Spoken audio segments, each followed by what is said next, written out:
If I had to define the past 5 years of my life with one resounding question, it would probably be something like, what am I doing here? How do I justify my existence through that? Existing. In many ways, these are some of the themes that are touched upon within Art of the Unseen Infinity Machine, a 2024 record by Allegra Krieger, an artist whose music sat with me through many points of breaking down, where I found relief and compassion in the lyrics that let me find a way to flow the same way that light kind of bends through water, or how the moon reaches us even when you're too high to crane your neck. But there it is, in all its glory. And I'm so excited for us to discover this together. As you know, each week on Apps and Sounds, we are more than fortunate enough to be joined by the artists themselves. And so today, as we go through this record, we have Allegra Krieger here to tell us more about it, track by track. The episode for today finds Allegra and I sitting outside of Toronto's Opera House as the dying sunset welcomes the evening. She's about to open up for Foxwarren on their tour for their latest record, 2. But before we dive further into the record, the question for Allegra remains. Which comes first for her? It's a little bit more of the chicken or the egg. Mm-hmm. When it comes to your music, do you feel like a lot of the part of discovering that side of your artistic self feels like you're uncovering it? Like it is something that already exists and you're pulling back the curtain? Or is it something that you're kind of just, manifesting or creating as you go along? I think it feels more like pulling back the curtain. I think maybe a little bit of a mixed bag depending on what I'm doing. If I'm writing something that's very lyric heavy, then I feel like that's more of an uncovering, sort of taking in a landscape, looking at some sort of problem or emotional state. Yeah. But if I'm doing more instrumental or composing, that feels more more like you're creating something, like you're painting a blank page, if that makes sense. No, that's kind of what I was thinking about, because in reference to this question, I was thinking a lot about it for myself when I was doing some paintings on my own. Yeah. And sometimes it feels like it's coming, this is just unfurling in front of me. Totally. But other times it's is this just always there? And I don't know. Yeah, I feel, I've definitely heard it said before, and I feel this way a lot. I think it's just that feeling, especially when you kind of, feel like you're onto something, that you're exiting yourself a little bit and you're in that place where I don't know, where the ideas are or something. And then you can kind of float back down and edit and change things and make it, a whole thing or something. Or not. Okay. The fact that you're saying that too, that brings us, it's kind of one of the big themes that I had about this album, where I was getting off of it, was a lot of this, not only absence of self, or kind of removing, but kind of there's two themes. I'll get to those two themes specifically. I love this. But with the Infinity Machine, it feels kind of what you're describing of, I want to know what the Infinity Machine is first. Okay, well, I feel like we're on the same page already with the Infinity Machine. That started because I was working at a bookstore and I was just flipping through some science book. I don't even remember what it was, but I saw Infinity Machine on some page and I was like, that's just I just started thinking about how there is this potentially this mechanism that's consistently maybe cyclical, just moving all of the time around us and through us, and just how just talking about how all of these light and dark, positive, negative things contribute to the mechanism of this thing that keeps propelling us, at least us humans forward for now, and then just propelling the earth forward too. Yeah. And then cosmos, who knows? I know, no. I like to think about this is a little bit more existential on the other side, but sometimes I think even if humans are gone, there will be something that exists outside of us. I totally, absolutely. That's how I feel too. We're so small. I know. We have we think we have big brains, but I think we're pretty small in comparison to what's going on. In nature. And all the stuff we don't know. There's a lot we don't know. It is I feel like our consciousness is what makes us smaller, but also kind of tethers us too. Yeah, exactly. Yeah, I feel like it does and it's like the, you know, how creativity and music and art is like, I think why it's made, you know, which is so it's good, you know. Yeah. In reference as well to the other theme on the other side of the record, which maybe this is not even contrasting, but it felt like there was a lot of burning. There was a lot of, quite literally, because of the, I know you've probably talked a lot about this at length. Yeah. But yeah, the fire, I guess, that side of it. Yeah. And yeah, do you want to, I don't know if you have anything else you wanted to say. Yeah, I think like just I mean, that was such a small experience, I think, in the scheme of when I recorded this record, it had actually just happened. So there were a few songs that were written like in that immediacy. And since then, like, I mean, there's been so many wild, just so many things that have happened, so many horrific disasters. And I think I was just, you know, I think in that record, I was maybe dialing into that sense of like just a very like tactile impermanence of like how you're there one day, the next day you're not, and like what does it mean to you to be here now? Not to, you know, I'm not the most like centered person in the everyday, but I think it was just like me reflecting on trying to acknowledge that all of these things are happening all of the time on such a grander scale too.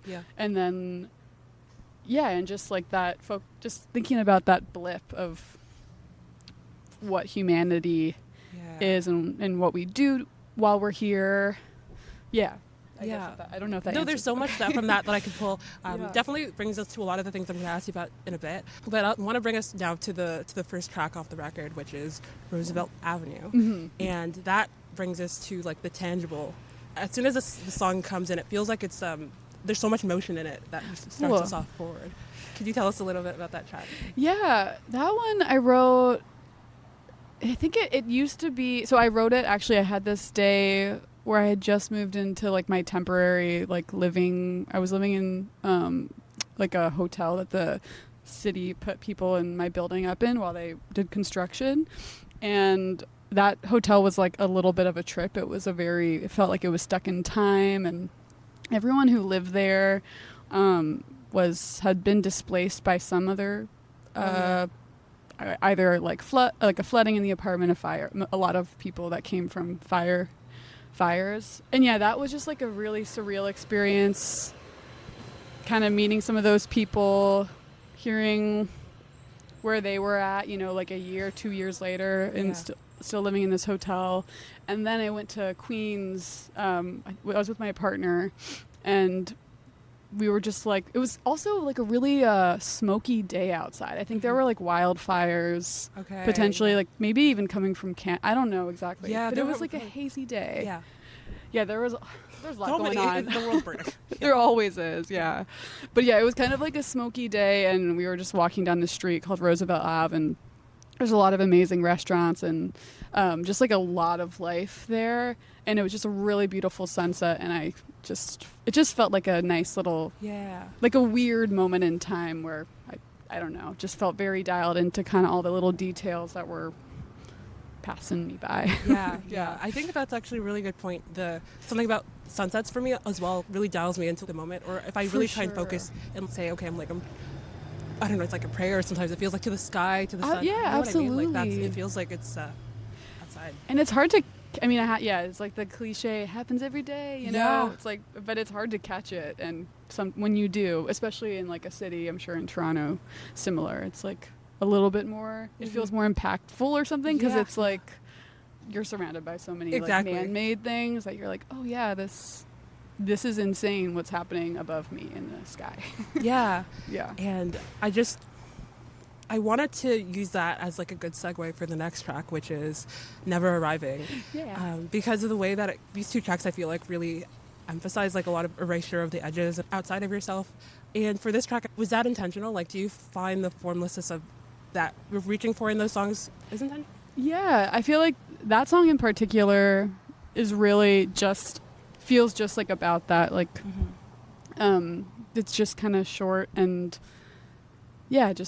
never arriving to where you're going, never fully just like constantly moving or something. Yeah, I guess it is a liminal space of life or whatever. For sure, you know? yeah. Yeah. And like the how they spiritual, liminal, and then like it all. Yeah. No, absolutely. Yeah, there's in the phrase "the art of the unseen" is kind of like I kind of wanted to know a little bit more about what does the art of the unseen look like. Yeah, I think I definitely pull, like, I grew up really religious, and I think even as an adult, I sometimes, you know, I always was, like, looking for little signs and, like, talismans as I got older, like, just, like, symbolic things. And, yeah, I think, like, yeah, art of the unseen is just kind of, like, yeah, like, maybe looking up to the sky, praying in some way to something, having, like, a little hope potentially, Yeah. or just, you know, appreciating the hopelessness for what it is. Yeah, I don't know. Yeah, that crack definitely does feel like a little bit of a nihilistic point of view. Yeah, definitely. I have a healthy dose of like, you know, necessary, but like in a comforting way, you know. Yeah, I do agree with that. Like, or at least that's kind of like the way I feel. Maybe it's a little bit more depressing, but Exactly. I know. Yeah, some wouldn't agree with us. When you're talking about like the talisman stuff, that reminded me of I guess the track. So One or the Other. Yeah. This is interesting because there's a little. I'll give you the pre-context to this. So, the summer of last year, like I broke up with somebody, and then let's say a month later, I wrote like an apology letter. So after I sent the apology, then a few weeks later, I'm at home and I'm in my bedroom. My mom comes and says like, "Hey, I'm going to get groceries. Something's on the oven. Watch it." Obviously, because I'm in like this weird depression haze, I fall asleep and I don't wake up. And I wake up and it's like I'm surrounded by smoke. No. And I thought I was like dead. So my first instinct was to look for my phone and check the time. And when I check the time, I see like he replied to me like the exact moment. So that felt like a really weird talisman. That gave me like some weird. Yeah, it was really strange, and I didn't know if I was like looking for signs or looking for things. Yeah. But I related to that when you were like, because I had a dream about this as well. Weird. It was so strange because you said like you had a dream about before the fire happened. Yes. Yeah. It was. I remember that dream so vividly too. But yeah, like those moments where you feel like wake up, you know, kind of like a sign. Yeah. I really felt that, especially looking back on this dream I had where I like just like hiding, like it was a murder, like I killed someone, and it was like the most stress. I don't know. Yeah. Don't want to get into the details. No, it's okay. But yeah, no, sometimes you are just like looking for signs, and sometimes the world gives you a sign. Yeah. Do you feel like that gives you, that's helpful for you? Sometimes for me, I feel like it's unhelpful for me to keep looking for signs, so I stop. Yeah, it depends on my like mental state, I think. I think like sometimes I really get a lot of like direction from just feeling confident that I'm like, oh, things are like kind of falling into place in this way that is exciting and feels good, and like I'm gonna keep going this direction, and then but sometimes you get no like affirmation that and so I do value like little signs, even if they're just like little stupid things. I don't know. No, I totally get that. Okay. Yeah. Bringing it to, because I know I'm going to come back up to CJAM. Yeah. The line I kind of wanted to highlight here was when you repeated, what are you doing here anyways? What are you doing here? Yeah. I just kind of wanted to know do you remember what that line was coming from, or that place? Yeah. That song was like, I'm like, what? I might have to sing it to remember but I think that song was like me entering a new relationship and feeling very hesitant. I had just come out of another relationship that was really difficult to like uncoil, and I think like I tend to be very like a little both and, like I see a lot, I have a lot of inner conflict, so I can feel very strongly in one direction and very strongly in the opposite direction, and I think it was like kind of navigating those conflicting feelings at the start of something. Yeah. Okay, and I was like, I really appreciate that. Yeah. There is a lot of tension that I feel like I find through your work too. Where you're balancing maybe the dialectics, they say. Yeah. So you're balancing it all. Yeah, I just got to keep it up in the air, you know. Absolutely. And with track 4, which is Burning Wings, this track for me felt like, rather than a lot of your music, it feels like we're like catching the story while it's in motion, or maybe there's something we're, I guess, slipping into. This one felt like a lot of fragmentation that's coming into it. Yeah. That song to me also just feels kind of like a passing moment, like a passing mood of like fear, or maybe just like some instinct popping in or something. But yeah, it definitely feels kind of like a lot of maybe conflicting emotions coming in at one time and then just moving through it. Absolutely. What do you have, like something that keeps you grounded when you're dealing with it? I mean, more recently I have developed like a pretty healthy coping mechanism of just like being active. Like I really do think I get so just in my head sometimes that like doing something physical is really helpful for me. And that definitely, I mean, on every time I like physically exert myself, I kind of can come back down to like a place of rationality or something. I think for heady people, you gotta do. When I learned that worked, I was like, this is cool. Who would have thought? This is cool. I've been told this my whole life, but finally. It actually does. Drinking water helps. All that. Have a glass of water. Just like basic stuff. And I love that because the next track, which is, well, actually, I'm gonna go over and out. We'll just stop the next track, but like that one, it feels like such a juxtaposition where to me I was like, jaw drop. Or maybe it was more just like it reads like a goodbye note and like an eternal goodbye note. I know. Yeah, that one, I feel like I wrote that one just in just like kind of when I hit like a low mood where I think it's like like a good it's funny, but sometimes you just want to like walk away or like just float away, honestly, where you're just like, I'm not here anymore, like I don't want to touch anything on this. I want to cause no harm. I don't want anybody to cause me, it's just like that feeling where you're like, exactly. I totally get it.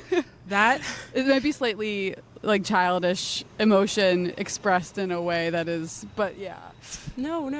I think that honestly, maybe it's like the childish emotions are the ones that are really driving us. It's so true. I mean, it's so true.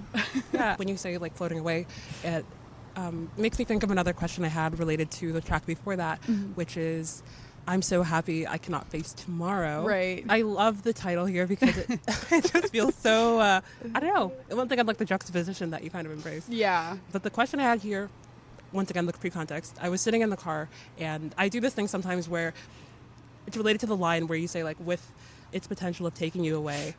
Where sometimes I start to imagine myself in the future looking back at me as a memory and like think of all the things I'm going to, maybe 50 years I'm like, I don't have my parents, I don't have this person in my life. And so I try to like have that like looking back, okay, so I'm living this memory right now, so how do I guess not hurt this while it's here? I don't know. And how to not hurt it, and also like how to know like which path to take, or I feel that so wholeheartedly, where you're like, especially when you are feeling it, like some experience where things are feeling really good and exciting, and then there's just like you don't know what is going to happen tomorrow. And I think you just really, I mean, being alive is a very volatile experience, and anything could happen. And you never know when something might be the last time. I know. It's so crazy to like dial into that thought. I mean, but it's really valuable, and that's what I really love about this record. It feels like it is dialing into eternity. I love that. Which is track number 7. Perfect segue. How about you tell us about this first before I go on? That one I wrote like when I was on tour. Actually, I was just driving, so it's a little stream of conscious. Like I wrote it without music at first, and that one just kind of came like in kind of one fell swoop. I think I can't honestly quite remember. I was driving through Richmond, and it's a little bit of like a condensed version of like a few different moments in my life that kind of like stuck out to me. And yeah. I definitely love the way that you bring in all those pieces together. It reminded me a lot of, I don't know if you probably got this, but like Sun Kill Moon, which if he wasn't a terrible person. I am definitely, before the news got out. Yeah. Yeah. I mean, he's a great songwriter, and I really do. I do like him and like a few others. I feel like there was a moment when I like discovered certain songwriters bringing in like sort of like very mundane elements into their songwriting, but they're painting the big picture. Yeah. I really love when that happens in a song. And yeah, I think that was like a moment of just not having an instrument and was just, rambling on my iPhone recorder. I was like just talking to myself essentially, which I do all the time on tour. Talking to myself, because my sister's not here, so I'm literally just talking to myself all the day. Yeah, you got to get your ideas and your thoughts out of your brain so it doesn't poison you. One other thing I wanted to ask about this track, though, specifically, was kind of the way that, well, first of all, you say pain and joy and compromise, which I thought like the pain and joy was kind of intuitive to me, and then the compromise part, I was like, oh, whoa. Every time I hear that, it just kind of like, what's the compromise?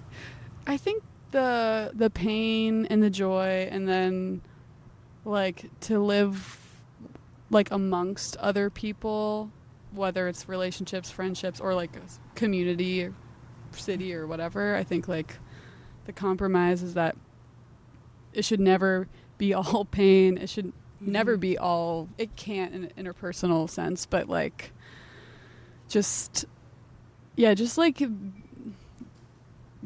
accepting that life is like mostly compromise, or like, and I think individuals, and myself included, it's like you want so much to, everybody has dreams, everybody has like these things that give them life force, and then it's like it's hard for everybody to have everything that they like idealize and see. I think initially I was focusing more like on a relationship stance, but then I kind of grew into like a bigger thing, I guess. Yeah.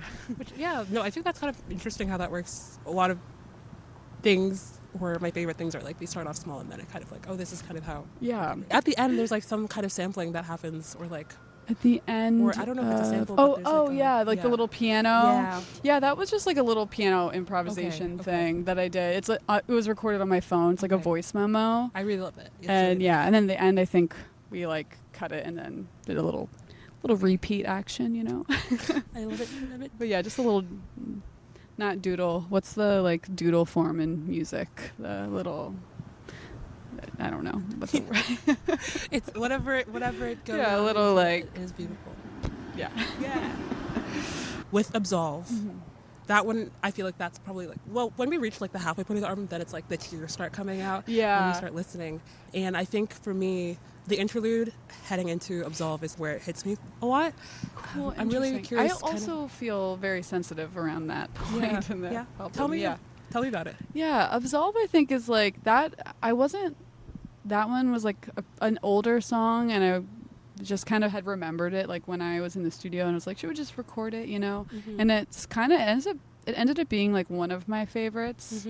But yeah, I think that to me is just like capturing I mean, I feel like it starts with me as like a young adult, and then sort of like, like those like glimpses of like childhood, how they're kind of like bright, like flashy memories, or just like your younger self, and just kind of like amalgamating and forgiving yourself, and forgiving the just like refreshing. And I think also certainly related to my Catholic upbringing of just like confess, when you sin, or sometimes not even when you sin, but it's just like you just need to be like washed clean every once in a while, like spiritually, or just like sometimes like a good shower, you just feel new.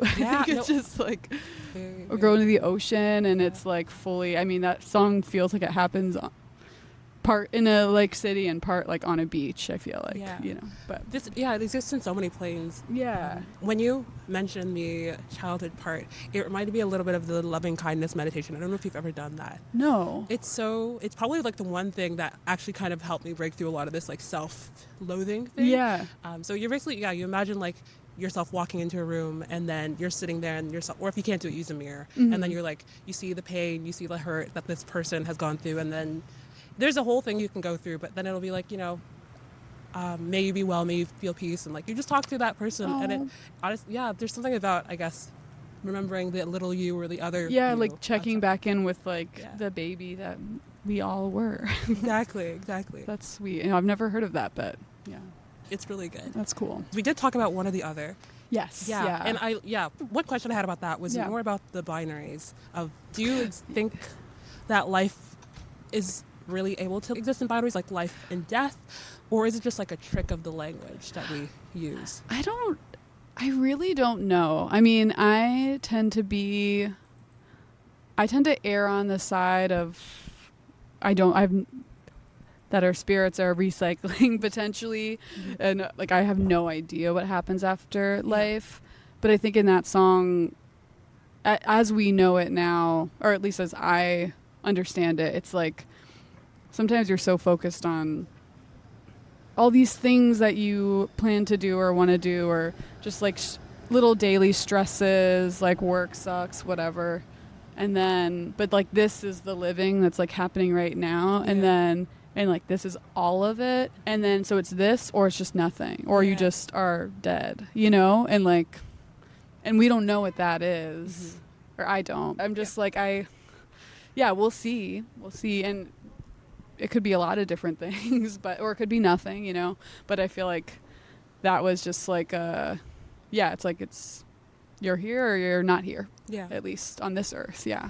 Yeah. So that's a really hard thing, like here or not here, because I know the people who deal with the other side, dealing with the pull towards the other side. Sometimes it's like, if I'm not here, it's okay too. Exactly. It's not actually such a bad thought, but No, totally. I mean, I definitely have like felt that inner conflict where I'm like, yeah, it's like it's one or the other, and like the other is okay too. Like sometimes when you're in that headspace, and I think like, it's also the other is unknown. So it's like we really, I don't know. It's like it's hard to know. It's like we only know this. Yeah. And there is so much suffering and so many difficulties that people have to move through every day here on this earth. And then there also are like a lot of incredibly joyful things and beautiful things. And it's just like hard to sometimes see past certain things. And but this is all we know for now, at least. I think that's sort of where my head was at where I was like, what? Exactly. That brings me to another thought, which is related to the next track, which is track 12, Where You Want to Go. Mm-hmm.